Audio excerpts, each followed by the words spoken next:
Well, hi, good morning. Hey, thanks for joining me in my shop. I'm about to start on another radio, but before I start this one, if you're watching my videos as I post them, then you know I've been working on a 1929 radio, and whoop, it's not on my bench anymore.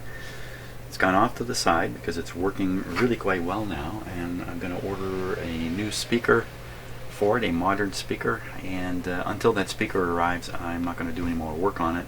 What remains on that radio is mostly putting in a cloth, similar to what I'll have to do to this one too, putting in a grill cloth and a few other things that aren't so electronic.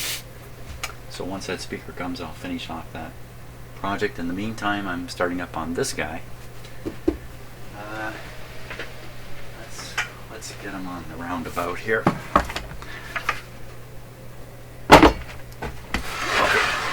So this radio's been waiting in my waiting lineup for quite a while now, perhaps even as much as a year. And I did a little preliminary assessment, and I really don't recall doing it, but here's my notes from it. Radio crashing sounds, receives okay plus or minus. Capacitors will need extensive work. So apparently I've operated this radio and already determined that it's essentially functional, but in trouble like any old radio would be. Great news that it's essentially functional, whatever that meant back then. So let's take a good look at it here. It says General Electric volume, General Electric tuning. It shows only one band here in the tuning, the AM band. This control feels like it's turning the capacitor directly, so there's no strings or stuff like that in there. So it's your basic AM radio. This is probably the volume control here. And oh, it's a loud, K, J, H, G, medium, soft. So this must be volume, and this would be tone here. Both kind of odd feeling controls, so it'll be interesting to look at what's really inside. So that's it for the front. I think this cabinet has been refinished. It's hard for me to tell, but it just doesn't look quite right for something from way back. It doesn't seem to have the normal shine that a radio from back then would. Looks like it has a flat kind of coating on it, which I don't think is quite right. I don't know though. And but whoever did it did a heck of a job, because you can look in these corners and edges, and it certainly looks original in there. So I don't know, original or not, it's in pretty good shape. No major chips or bangs on it. What's that little screw for? Oh, there's a hole right there. And then there's holes on the top for a handle. I'm sure that's for a handle to go in. Although, you know, it's not exactly your most portable radio here. Okay, that's it for the front. Let's check out the back.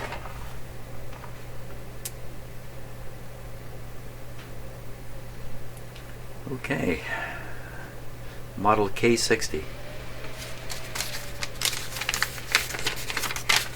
Made in Canada, Canadian General Electric.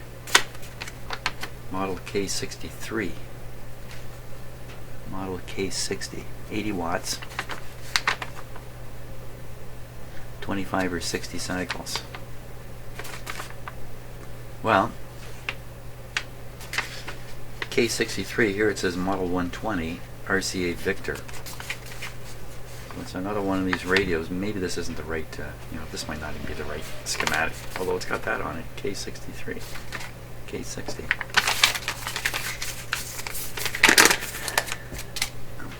Pull out some cords here.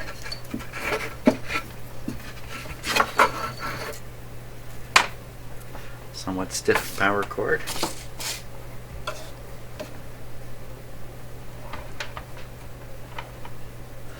Doesn't go in the back here. It's going down through the top. So here's a grid cap wire, and like the insulation is just cracking off everywhere. Looks like somebody tried to fix it here with some tape. What is this? This would be the antenna. Looks like a screw went through it here. At one time this must have been screwed to something. This will probably be the ground wire then, hanging out the back. This wire looks like it's trying to ground the outside of this capacitor can, which is really loose. So this is almost certainly a replacement. But the grounding is off because the screws are missing here. 4 screws there. Pretty sure I did not withdraw this radio from the cabinet, but I really can't remember. So there's quite a bit of wire bundled up here, so maybe the radio will come out.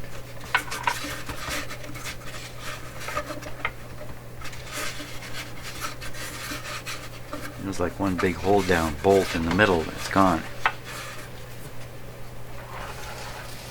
No knobs on the front, so I think we can pull it out.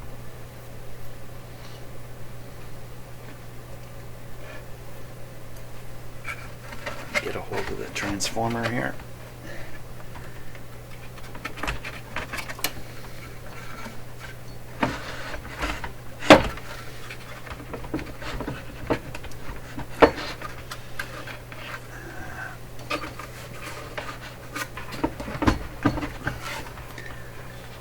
Something's holding it.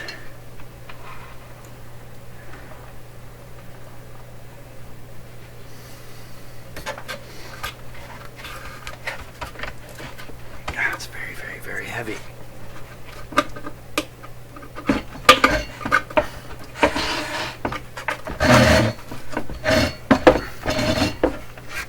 Okay, check these wires. Lots of wire here. Pretty stiff, but lots of wire.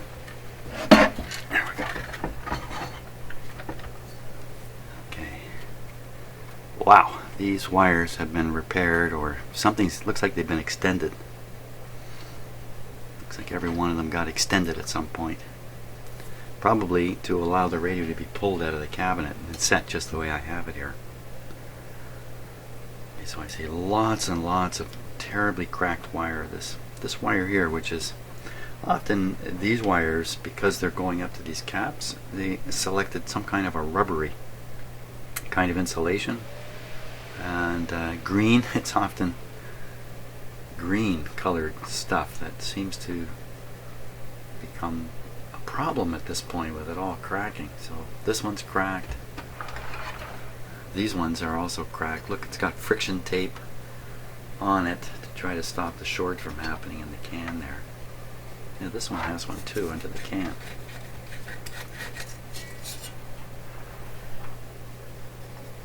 So the can has been, look at this, this has been re-taped all the way down, and then instead of putting the can on and then having it come up the outside, the wire is too short, I guess, and somebody's just tucked it inside and slid the can over the top of it.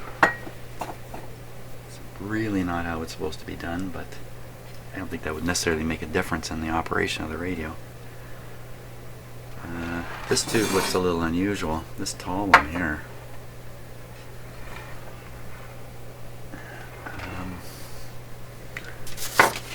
So if this is the correct schematic, oh boy, it's giving me an idea of what's going on down in the chassis. Oy, oy. Jammed in there. Oh boy, look at that. Oy, oy, oy. So the tubes for here are supposed to be, well, I'm going to have to get another copy of this schematic, obviously. This one looks like a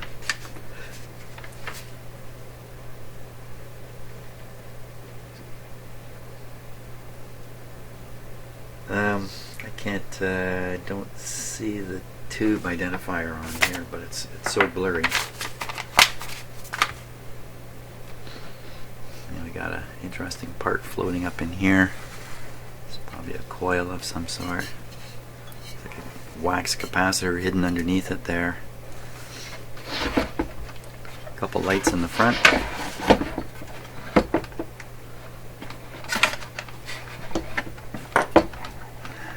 flip this thing up right away. We're gonna tell you what. No. Let's do the close-up camera thing here.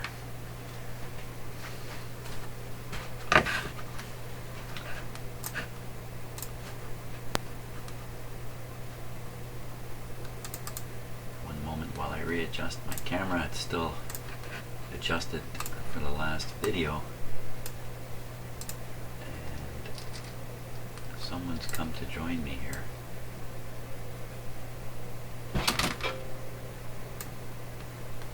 Here we go.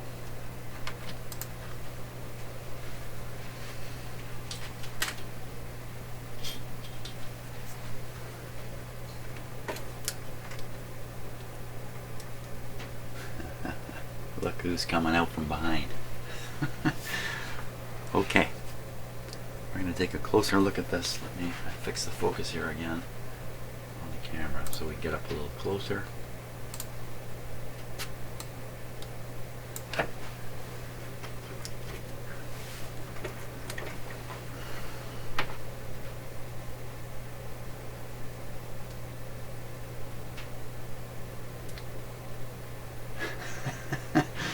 You're a star, cat. Okay, here we go. Got this pretty close. That's okay. So let's take a look first at some of this wire that I'm complaining about. That's really cracked badly. There's the one that's all, this has got electrical tape on it, as opposed to this, which is friction tape. So this is older. Somebody's come along more recently and done that. Don't chew on the cords. Please, cat. Okay, got a light bulb around the front here.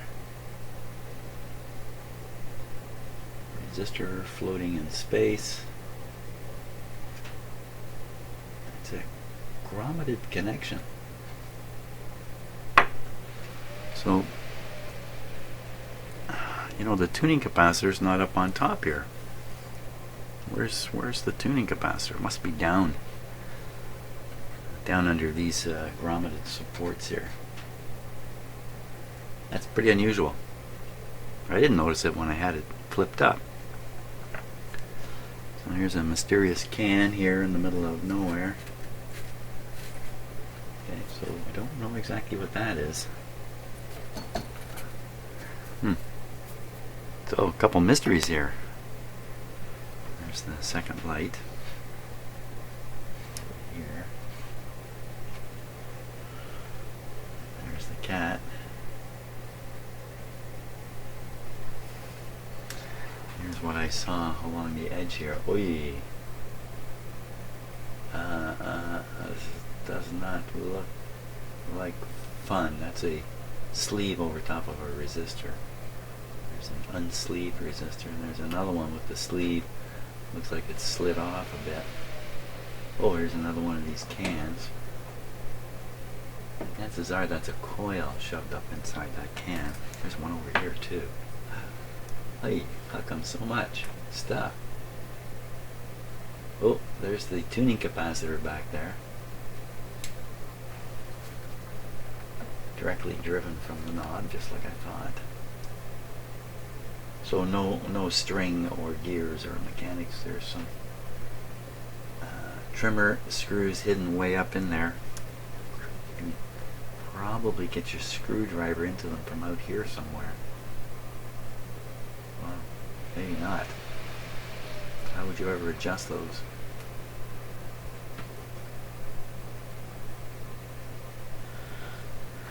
Not much else to see up on top here. There's the information plaque.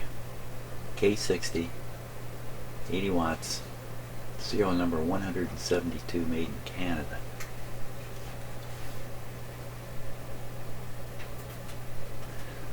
It's kind of a funny little door here. I wonder if you open this up, you get at something you can like shove a screwdriver through the tune. Here's another one over here. This is unusual. A plate bolted on the outside. Any more of that happening across the front? No. No more More strange plates. Of course, who won't want a plate on the front? You can't get at it. Notice there's 3 holes in the floor of the cabinet. Those 3 holes may line up with 3 tuning things inside. Look, there's another hole. This is probably the hold down holes in the corner. There should have been bolts coming up. Yeah, there's the where the bolt should come up. So no surprise they're bolted in 4 corners, and then these are almost certainly access points. Pretty awkward though, because it's underneath. Awkward stuff. Let's see if we can turn this guy right side up now. Upside down, sideways. So all the weight is here, so we're going to go that way.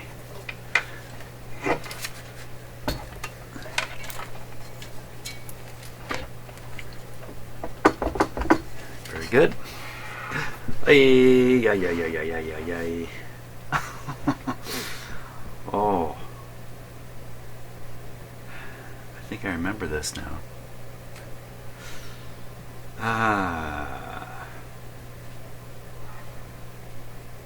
Wow. Is that ever a jammed up thing? Holy smokes. 3 stages of tuning. So this should be a pretty good radio when it's working. Oh my gosh. A lot of these black parts in the dark here. Whew. Okay, let's look it over closely. Ay, ay, ay. Ay, ay, ay, ay. So here we have the super farad DC electrolytic condenser, 12 and 12. 200 volts, made by the Continental Carbon of Canada. The capacitor division.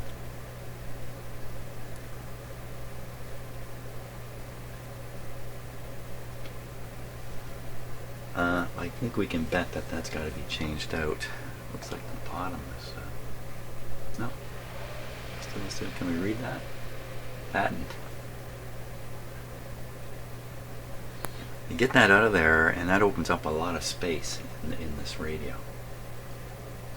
I think there's another one of those. What's that in behind there? I see the word negative there. I think that might be another one. Yeah, it looks like there's 2 of these. Kind of like one on top of the other. So I get these 2 huge capacitors out of there. I replace it with something modern that's quite small. 12 is small. Uh-oh, what's that? What's that tape doing there?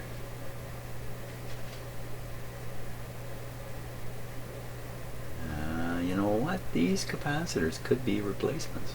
They could be not original. This radio is probably from 1935, somewhere around there. There's no date on these things, is there? No, there is not. But that's part of the key to success, is getting these out of there and getting space. Just about, wow. These parts are just jammed in there. Now you see all these things are smaller today, like this big resistor. If I replace that, it's a much smaller part. Ooh, what's this on the side here? The Bradleyometer. Type AS. Patent applied. 2 amp, 125 volt. What requires 2 amps? 125 volts. Maybe this is an on-off switch here. Yeah. So this is the on-off switch here. So power, AC power makes it to this. It's also some kind of adjustment, probably tone, inside there.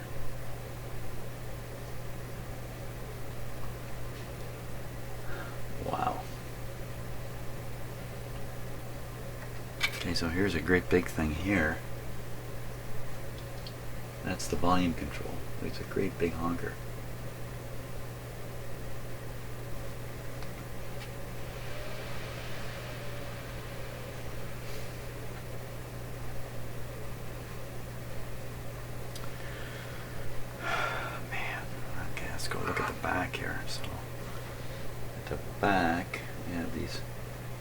resistors that are sleeved all over the place in here. Oh, what's that on the back? So there's a nut holding it. What is it?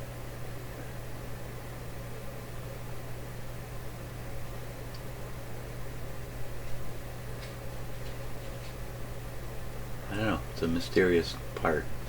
It's either a weird looking terminal strip. I wouldn't quite want to bet on that, but maybe that's all it is. It's just a weird squarish terminal strip. Could be some kind of weird capacitor too. And up in here among all the snakes and ladders, resistors shoved in there. A lot of resistors. Where's all the capacitors? Just those big things? Way back in there. Ooh, what are these? What are these big cans here? Hold on. Look, they're right near where these plates are. You might want to bet you rotate this plate and you can adjust something inside this can. 2 cans. Oh, there's another. No, these are the small cans we were looking at earlier. On the side, this is a big. Looks to me like a wire wound. No, this might be a capacitor, in fact. Not sure what this is. Could be a capacitor. There's another one here.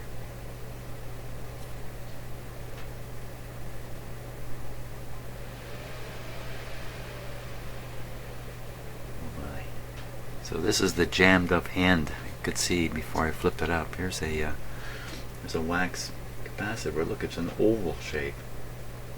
Why? It's a good question. Why oval?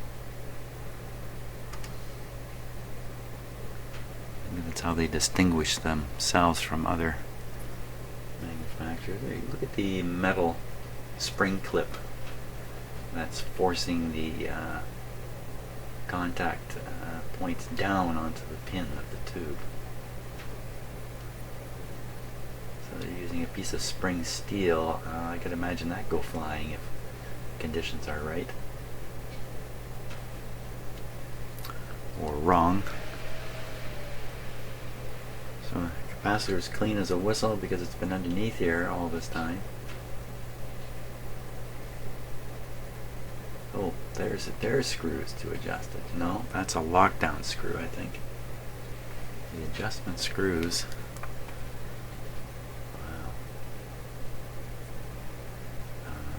Wow. I don't know how you get to those.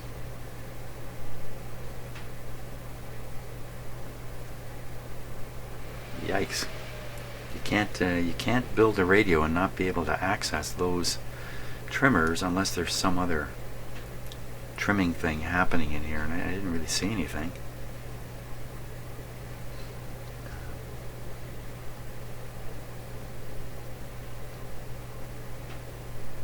There's more and more resistors. Oh, see, potentially every one of these wires cannot be bent without breaking it.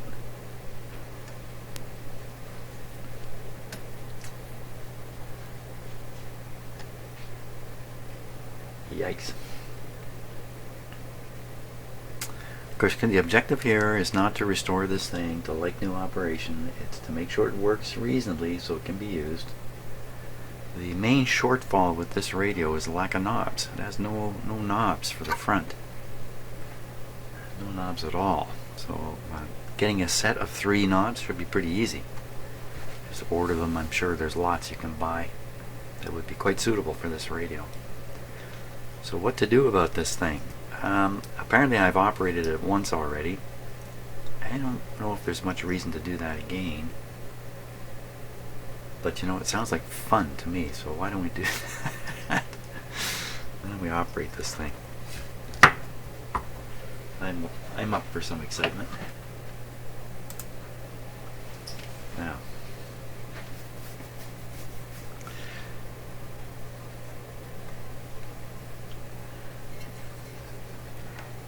I didn't see anything here that looks particularly scary.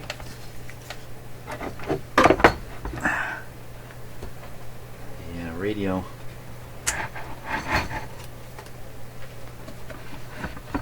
It's just a little big for my... There, we'll leave it like that. There, that'll do. Okay, you can get at the controls, especially volume.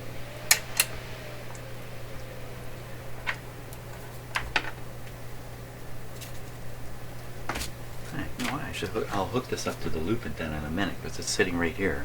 We'll see after we operate it with just a piece of wire. We'll put the loop antenna on it and discover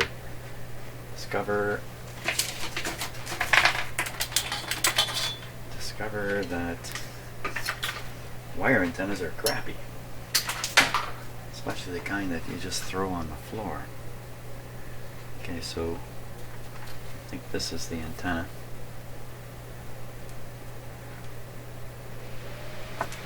These wires actually go into this little can here, so this must be the antenna transformer or coils in here.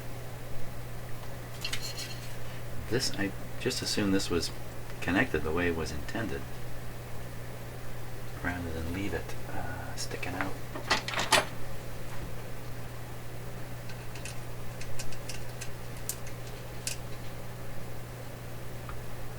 Not quite right. So I'm just going to clip that for now.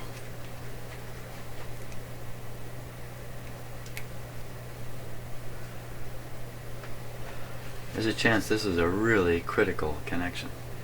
Oh, wait a minute. This bracket is riveted down to the chassis.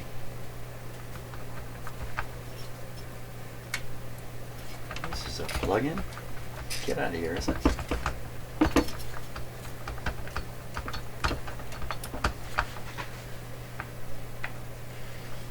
Something's coming apart there. I'm not sure what it is. Wow, this can just moved, but the capacitor guts stayed put. Okay, I don't know what's going on here.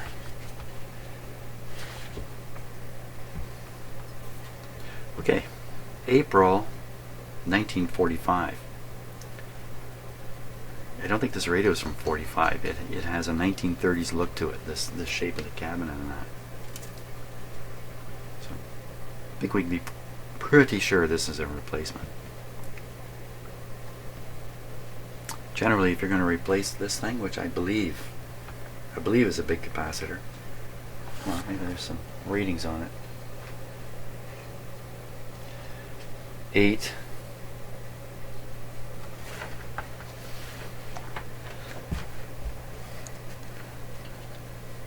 .525 surge voltage. I think it's 450 working volts. That's just a capacitor. It looks like it's a single large capacitor.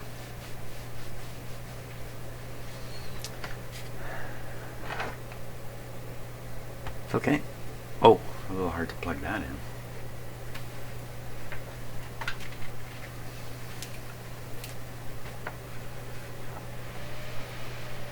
Now again, because I believe I've done this once already, I'm not so scared to plug them in again.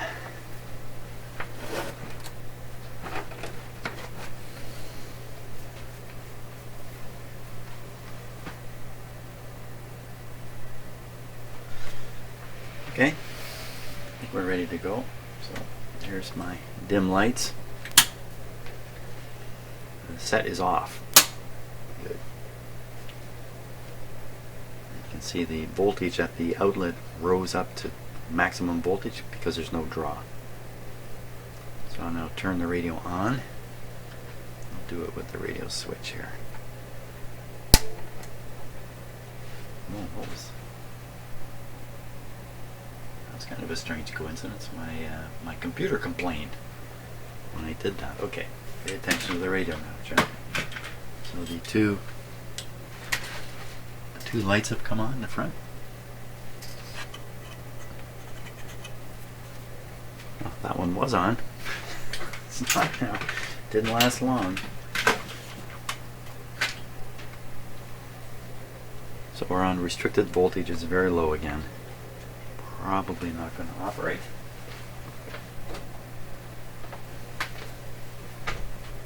Let's turn it up.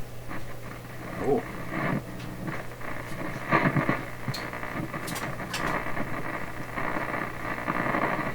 Dirty control here. Tuning.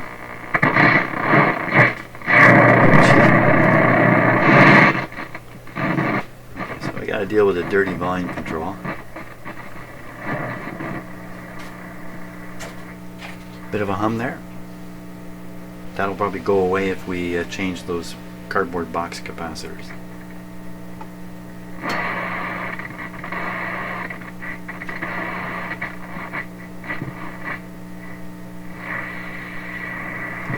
So we're tuned at the high end of the band, 1300. Go to the low end, around my favorite station there.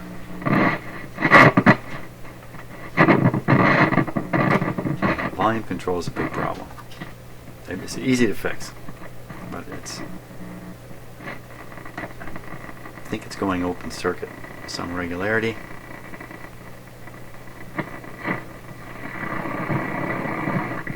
It's definitely receiving. Let's switch to the loop antenna.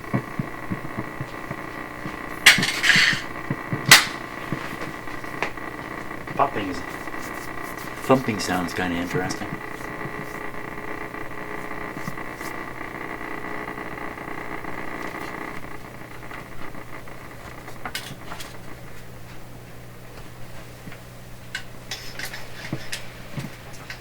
Okay, loop antenna.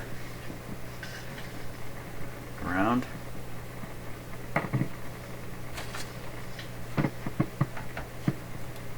Antenna.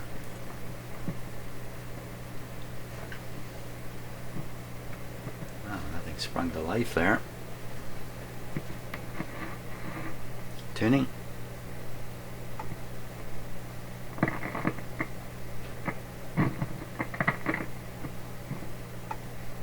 Not very good.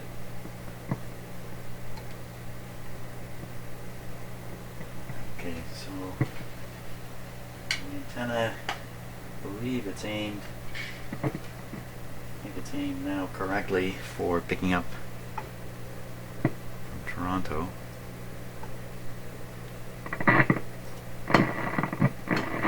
So the high end of the band seems to have some reception. Low end, no. Volume up to full here.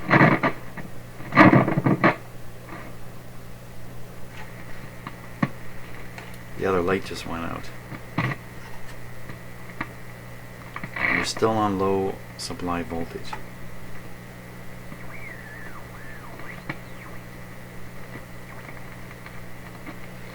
Okay, we're going to take it up to full voltage. That's a little scary. Volume down. Okay, here we go. Both lights came back on. Came on extra bright and they've stayed brighter. Why would that be? That's a real strange thing there. So I just increased it to 120 volt supply. The lights came on. That's not surprising. Turn the voltage back down. Those lights have stayed on. Bright. There's an awful lot of crashing when I had the voltage up. It could be everything from tubes loose in sockets to everything. Okay, well, we can nail some of these right away.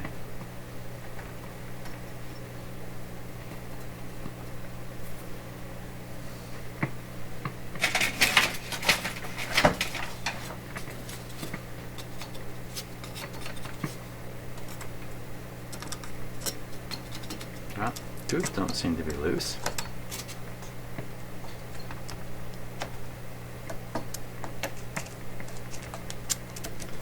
set down in there.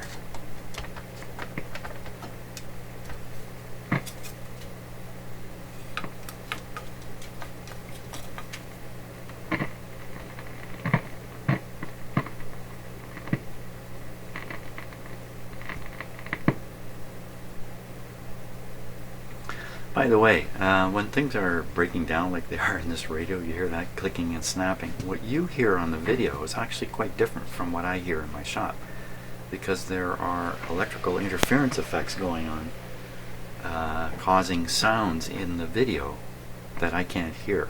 They're just being electromagnetically transmitted into the microphone, which is just above here, or some other wiring in my shop. Somehow it gets into the audio of the video anyway. And often what you hear is much more instructional than what I hear. So for instance, all I'm hearing right now is the breakdown in the speaker sound. I don't hear anything else, but you probably hear something that sounds much more snappy and electrical. Maybe not, I don't know. Who's causing the clicks? They're slowly going away.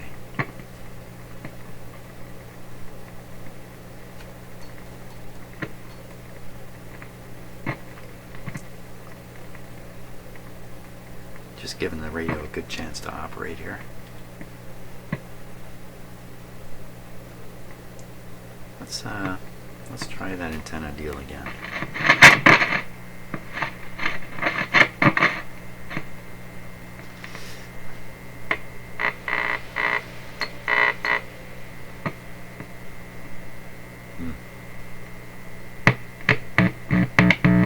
So that's audio. So if this tube can produce audio, it's going to come out the speaker. This is the IF, I believe, IF amplifier.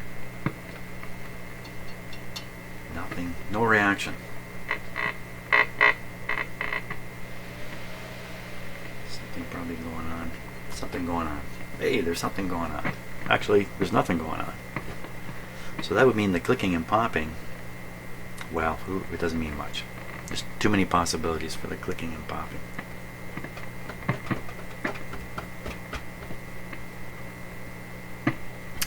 One thing on the clicking and popping.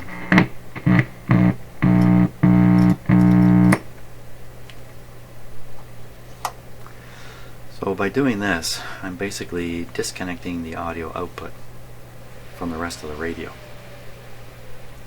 So I'm guessing this is the detector tube, and the detected audio is coming out of the tube. And listen, the radio's gone completely quiet. So this is a hint now that the beat plus voltage is not where the clicking and popping is happening. It's occurring somewhere else in the radio, or we would still hear it. So volume down.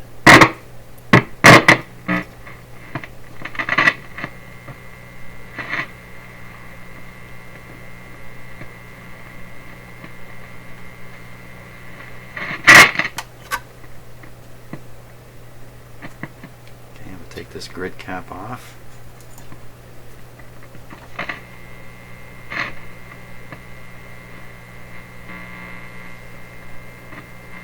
Still hear weird stuff.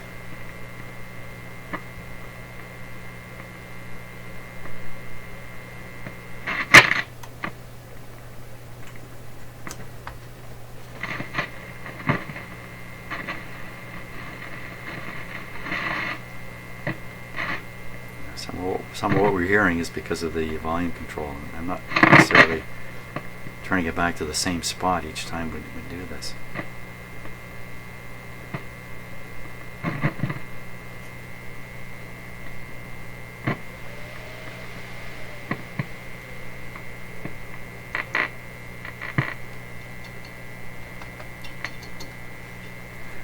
I don't think that's right. Interesting, I can touch this one, we can hear it. Touch this one, we don't hear anything. I find that interesting.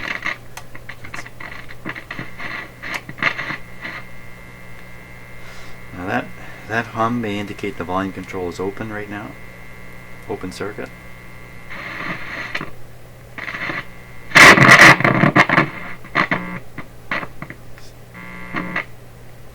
Now it's really, really quiet. Ooh, ooh, careful, I got my hand on the chassis. It's really, really quiet. So this volume control could be the whole thing, even all that clicking.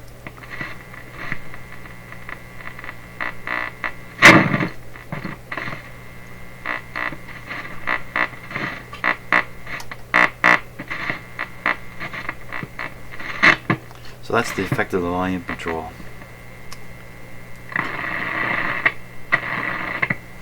That's the tuning.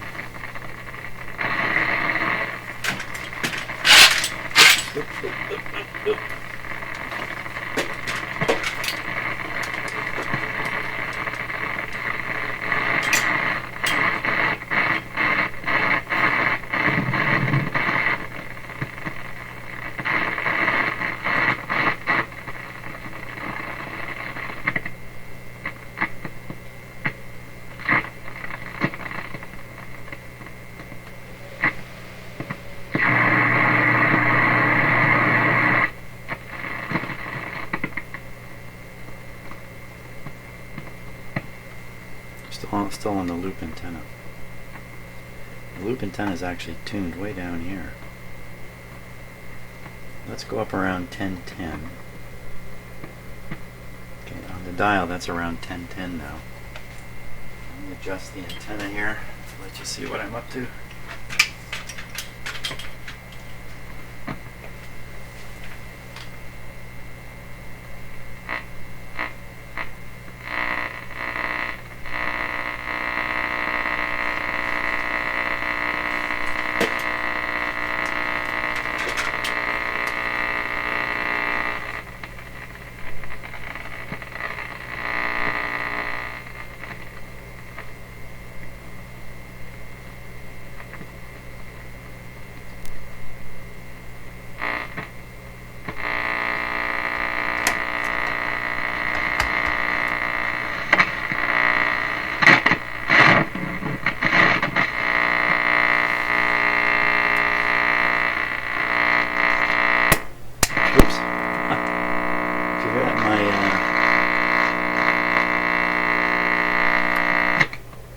I don't know if you heard that, but I switched the set off, my computer went boom again. That's a little scary. What is it that's going on with this radio that's causing my computer, of all things, to chirp? Now I do have my SDR radio sitting here plugged in the computer doing nothing. There's no antenna connected to it, it's just sitting here. But that could be. I don't know. Who knows? More mysterious things. Okay, so it looks like two big capacitors got to go. Wow. And listen how quiet it is now. Really, I gotta clean this control. Maybe that's the first thing, is just clean this control and get it working.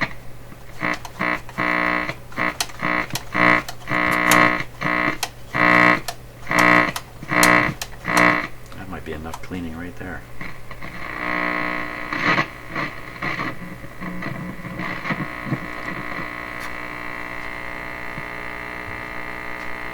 Okay, last thing here. Just switch back to the long wire antenna. What are the chances the person who did this, let's see, he got these wrong? I don't think so.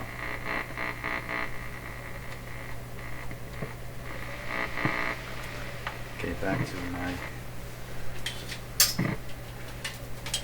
fantastic wire antenna.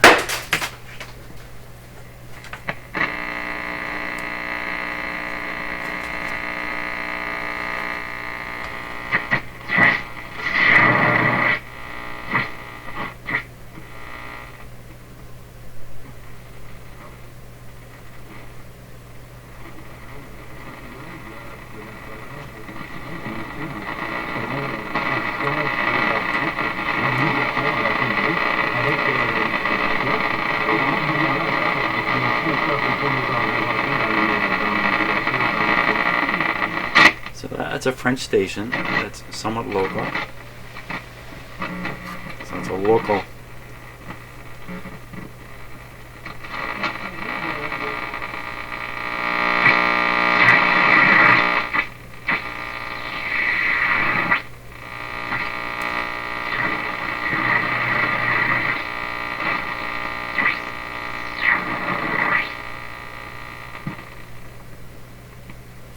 Right where it's going quiet is where I'm hoping to pick up a station.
Let's switch to the loop antenna again. We know there's a station right here.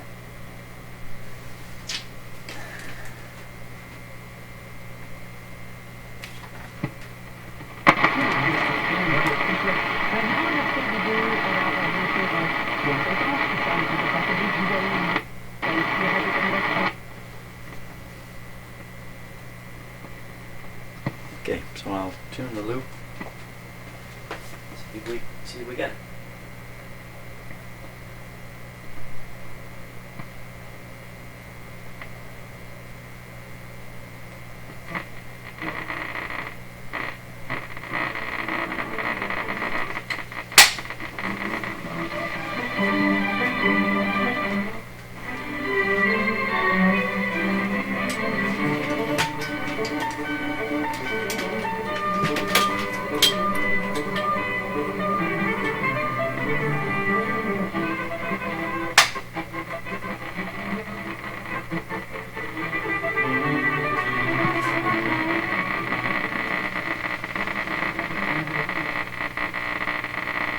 D'une pièce très ancienne qui s'appelle le coucou, mais avec un trompettiste qui est un pur produit d'un mouvement musical qui nous vient du Venezuela et qu'on appelle El Sistema. Son fondateur est décédé samedi dernier, José Antonio Abreu, fondateur de ce programme d'éducation musicale qui est reconnu à travers le monde. Et bonjour François Davoine. Bonjour Catherine. So, what I keep finding out is that loop antenna is fantastic for these old radios. So I think the situation remains the same. I've been running this on a low supply. It's under 100 volts, probably around 90 volts. I put this up to 120. She started doing all kinds of weird stuff, suggesting failing components. It's pretty quiet now. Why don't we try that again? Okay, I'm going to flip this up on full voltage again.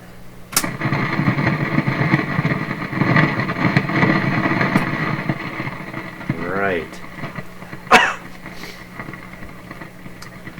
That's going to be a real challenge to try and hunt all this stuff down. And why does a radio work? This makes almost no difference. Because that's how it is. Okay, so thanks for watching this. I think we'll do a few capacitors, look around for where this clicking, popping is coming from a little bit. See if we can avoid doing a huge amount of work in this radio. Because any work is going to lead to more work. It's great though. It's actually working.